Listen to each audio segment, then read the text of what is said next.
娘娘，您好像看上去不太高兴啊。我有什么可高兴的？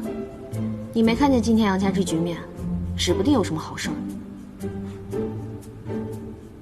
此话怎讲？俗话说，老天欲要你灭亡，必先让你嚣张。我怎么从来没听过这话呀？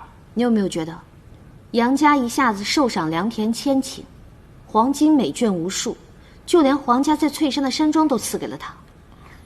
这一时间啊，杨氏一族啊，在帝都那是炙手可热，这是不是有点过了？嗨，娘娘，杨家在南下拿下了一大块地啊，这点赏赐根本不算什么。也是，不过齐胜现在对我是连正眼都不瞧一眼，哎，就连我脸上这些痘他都没看见，就凭他对我这个态度，由此可见，这一定是暴风雨来临之前的风平浪静啊。看来我皇后的位置怕是不保了。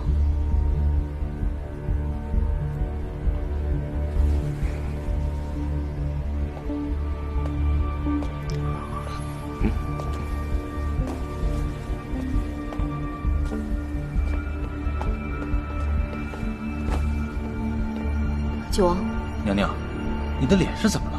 别问了。啊，对了，你一会儿赶紧去跟杨岩说一声，让他吃饭走路都给我小心点，别那么嘚瑟。我怕最近会有什么闪失。为什么呀？最近杨家风头正旺，树大招风，这个道理你不是不懂吧，九王？还有，我最近有点乱，看到你我就更乱了。要是没有什么要紧事儿，我们就不要再见面了。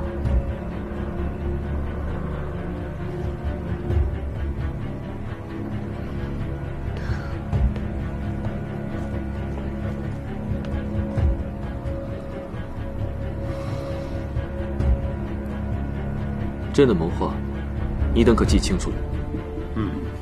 皇上果然是好计谋，臣都记清楚了。朕的这个办法，只是委屈了杨将军。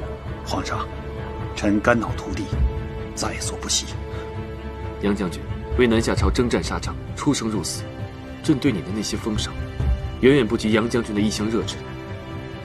但如今，却还是不免危及杨家。皇上，您此番话真是折煞老臣了。那些封赏对臣来讲，远不及为皇上排忧解难。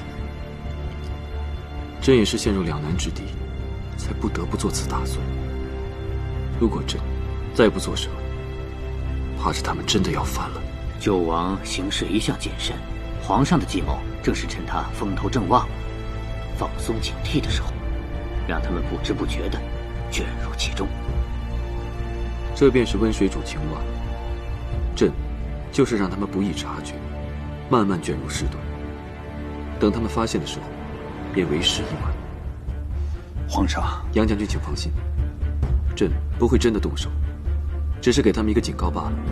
皇后也必须要明白，谁才是她真正可以倚靠之。皇上圣明。杨将军，到时候范御史那边有什么需要，你也帮衬一把。尤其是杨岩那边的动向，你需要及时和范御史通气。臣一定谨记于心。朕说的步骤，你等记住，一步都不可以走错。是，皇上。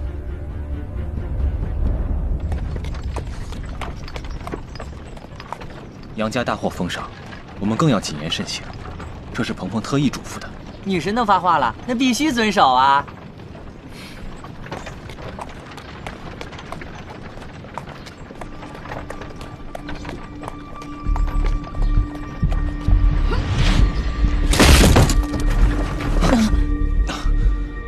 什么情况啊？一会儿不要得理不饶人，此时不宜图什么事端。放心吧。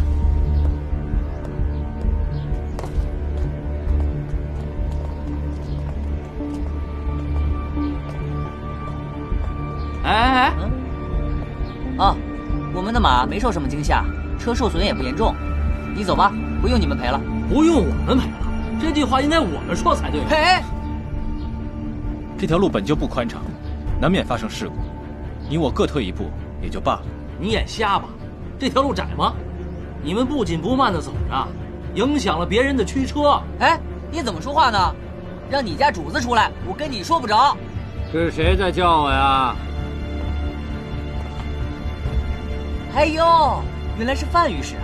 刚出了点小摩擦，都是自己人，就不计较那么多了。杨公子，你刚才说的话，本御史可都是听到了呀。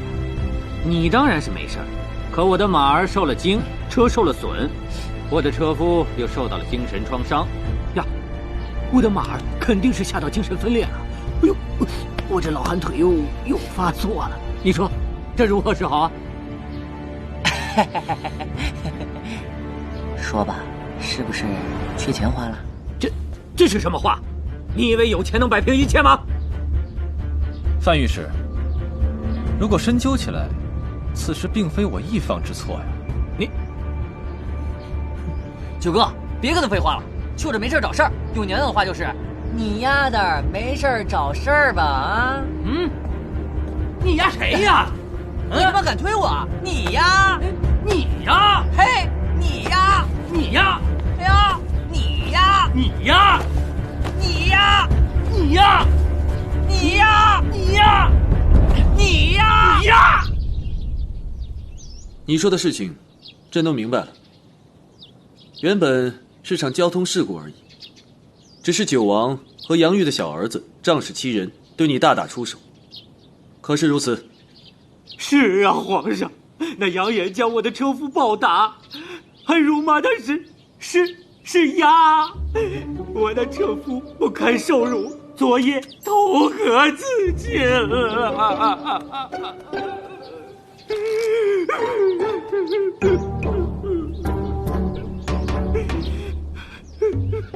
各位爱卿，尔等都是朕的心腹大臣，不妨谈谈对此事有何看法。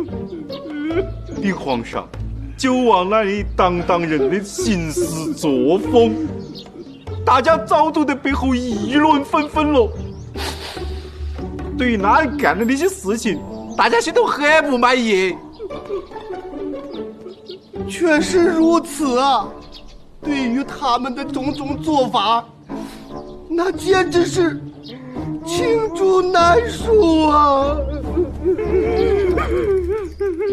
他们如此嚣张，背后可还有别人撑腰？这，皇上，这个事情要是一直追究下去，可能会波及波及什么？皇后，张家，朕乃一国之君，朕需要顾及谁的颜面吗？皇上，这事儿要是深究下去，确实波及到皇后娘娘和张家呀。对头，还有跟九王关系好的那些王爷也脱不了昭昭。好，既然如此，那就给我查下去。朕给你们3天时间，给我一五一十的查出来。是，要得。